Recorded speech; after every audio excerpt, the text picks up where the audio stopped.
Yo, what is going on, guys? Clutch back again with another video. Hope you guys are good. So quick apology, haven't uploaded in the last few days. I don't know if you guys saw, me and Jamboo, we launched a new company, and it's just been a really hectic few days, so I haven't uploaded, but we are back. We are not going anywhere. We are still going to be uploading. I just had to take a quick break just whilst we were like basically launching everything. We were super busy, so we are now back. So as you've seen by the title of the video, today is going to be the top 5 formations. Don't worry, this formation is not one of them, but one of its brothers is. So what we're going to do, we are going to get straight into it. We're not going to leave you guys waiting around too long, but before we get into it, if you haven't already, drop a like, drop a comment, let me know what you want to see from me in the future, and drop a sub. It would really help. Like I said, we are going to be uploading pretty much every single day. Like I said, we are busy, but I'm doing my best. Right, so first formation is the 3-5-2. Now, you guys seem to really like this formation on my channel. It seems to do very well when I do a video in and around it. For me, 3-5-2 is one of the most underrated formations in the game. It is so versatile, you can use it in so many different ways, and I just think that it's really undervalued. Now, at times it has been a bit of the pro meta, but it isn't currently at the moment, and I will talk about that more in the later bit of the video. But for me, 3-5-2 is really good.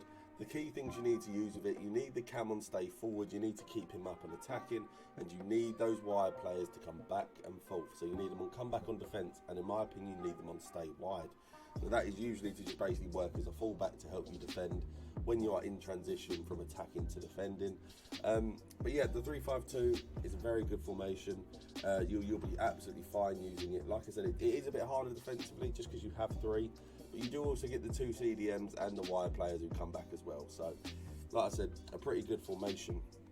Now, number 4, we are going to just do it this way, is the 4-2-3-1. Now, this might be a bit shocking for you guys. In past Fifas, this has been probably the GOAT formation, especially when I was professional competing. This was the formation I always used. It was one that, it was just an absolute solid, and you always used it. But, yeah, the 4-2-3-1 isn't quite what it used to be. There's a lot more reliance on cutbacks and overloading sides, and basically just having as many options as possible, which is why the 3-5-2 made the list, but it also is why the 4-2-3-1 does come down in the pecking order. Now, generally, when you're using this formation, you need both of your cams on come back on defence. That is just kind of the way it works, just to help with the defending. But you do have them on getting to the box across with the back post crosses. You have the fullbacks on stay back. You have the CDMs on stay back as well.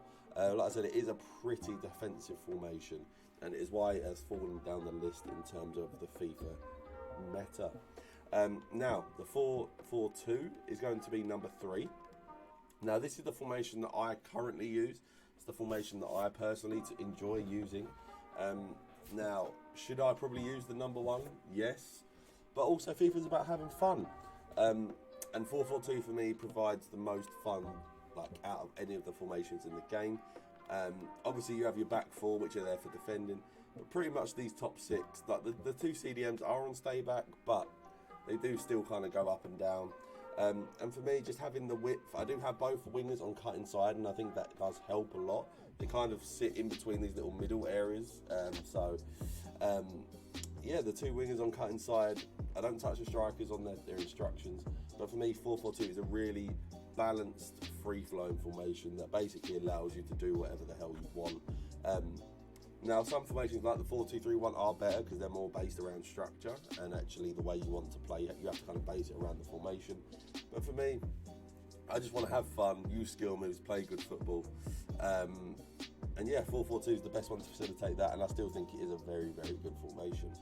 Now, at the number 2 spot, we do have the 4-2-2-2. Now, the 4-2-2-2 is obviously a very similar formation to the 4-4-2.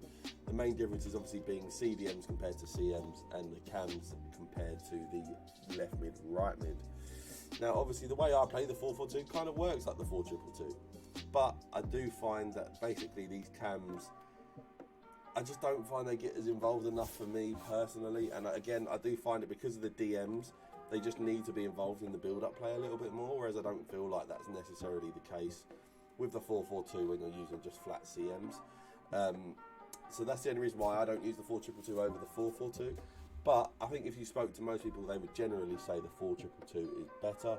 it works better for people, and yeah, like I said, it is a very similar to the 4-4-2. Like I said, obviously the wide options come including the attack. The attackers do a lot of the nitty gritty, the running in behinds. CDMs defend the back lines, and the fullbacks don't really move. So like I said, good formation. Basically, probably just a bit better version of the 4-4-2.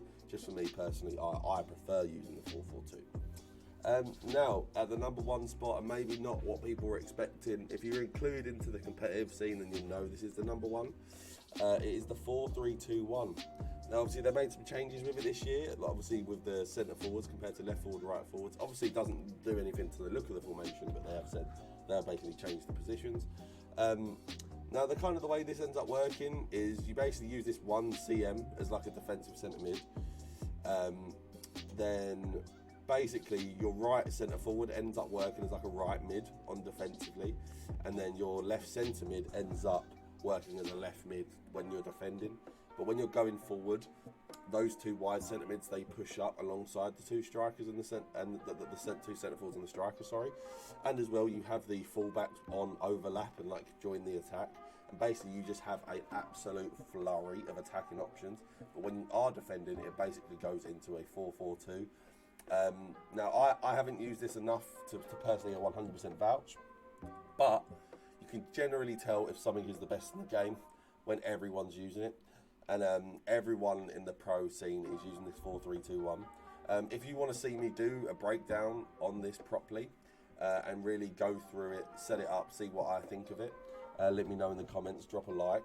But yeah, they are the top 5 formations on FIFA 23. I hope you guys did enjoy this video. If you did, like I said, drop a like, drop a comment, subscribe if you want to see more content like this, and I'll see you guys next time. Peace.